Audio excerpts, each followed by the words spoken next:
and then what do you do? No, this is it. Science works with theory. Yes, science works. Wait, let me finish. Science works with theory. Theories is the interlinking sentences that describe a causal outcome through processes. And it allows you deductively to develop hypotheses that can be tested. So if you're just looking at data and you're describing it, that's one thing you can do. But if you want to analyze it and understand it, theoretically, you need a theoretical framework. If you want a scientific approach, then you're going to need theory. And the theory you're going to use is feminism. No, the theory you're going to use is feminism. Other people will use different theories to analyze this data. I don't know. I don't care.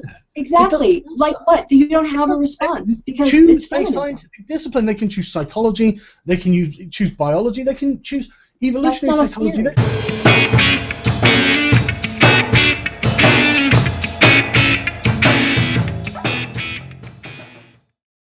Hello ladies, ambies and gents.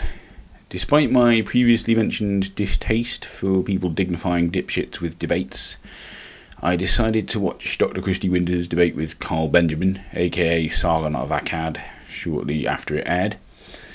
My philosophy on these debates is pretty much the same as Aaron Ra's. Matt Dillahunty should never have debated Psi 10 Bruggencate, but because he did, no one needs to do it again. He's done. Likewise, Bill Nye finished off Ken Ham. He shouldn't have had that debate either, but it was conclusive, and they're done. Hitchens similarly buried Dembski, and Robert Price effectively eliminated William Lane Craig. These people don't need to be taken seriously in the first place. As far as I'm concerned, Sargon, like the individuals Aaron mentioned, shouldn't have been taken seriously in the first place.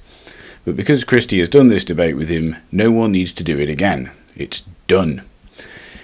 Perhaps the most disgusting part of this debate was when Sargon laughed uncontrollably during a description of rape.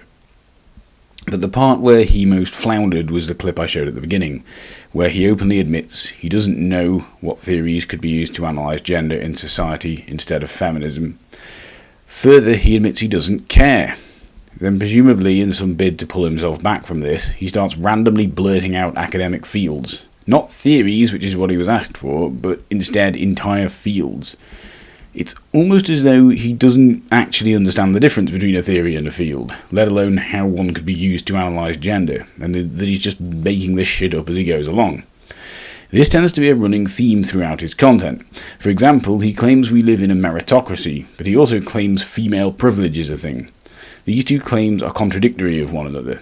He claims to be a classical liberal, and he's made the following quote: "The only people who are actually oppressed by capitalism are people who either can't work, people who've lost a leg, or are morbidly obese, or something like that, or people who don't want to work because they're fucking lazy, or people who don't have any other skills because they did gender studies degrees.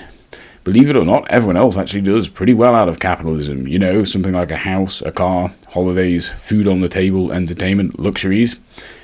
Yet he also did a lengthy video chastising the Conservative Party for privatisation and benefit cuts. These two positions are contradictory of one another. He claims that the third world needs feminism, but also in this very debate claims that feminism isn't good for anybody, but also insists that people like Camille Paglia and Christina Hoff Sommers are definitely real feminists, and that he isn't an anti-feminist, even though he's also been quoted as saying reality has an anti-feminist bias. To me, the validity of Sargon's entire opposition to feminism hinges on him being able to answer the aforementioned question. For example, I don't like capitalism. If somebody asked me for an alternative system to capitalism that I would prefer, I would say, without hesitation, socialism. I wouldn't say, I don't know and I don't care, before launching into a spiel of just saying random words in the hope one of them might silence my opponent. Same goes if a Christian asked me to propose an alternative worldview to Christianity that I prefer. I wouldn't hesitate to say secular humanism.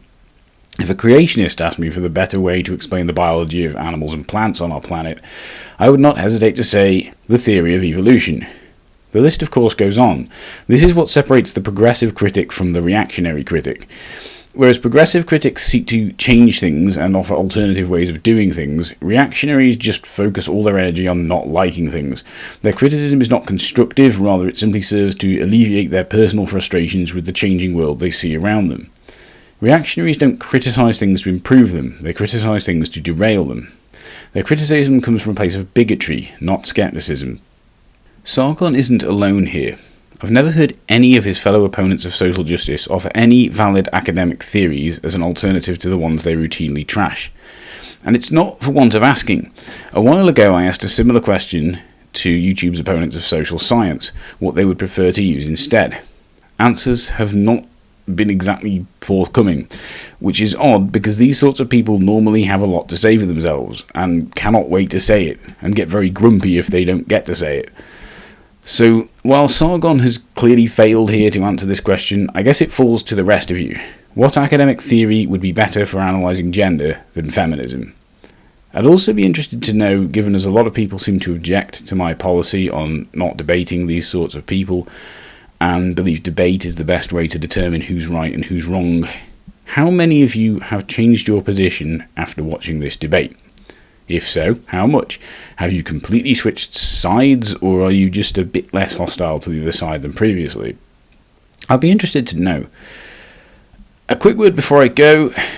When I did my video on why Steve Shives shouldn't debate Sargon, I made it abundantly clear that if people in the comments couldn't act with a reasonable amount of civility, then comments would be shut down.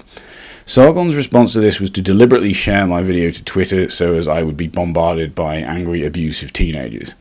This is incredibly cowardly, and just as I didn't put up with it that time, I will not put up with it this time. Behave like civilized adults and stay on topic. If you have anything to say about anything other than the topic of this video, make your own videos. That's what YouTube is for. Thanks for watching.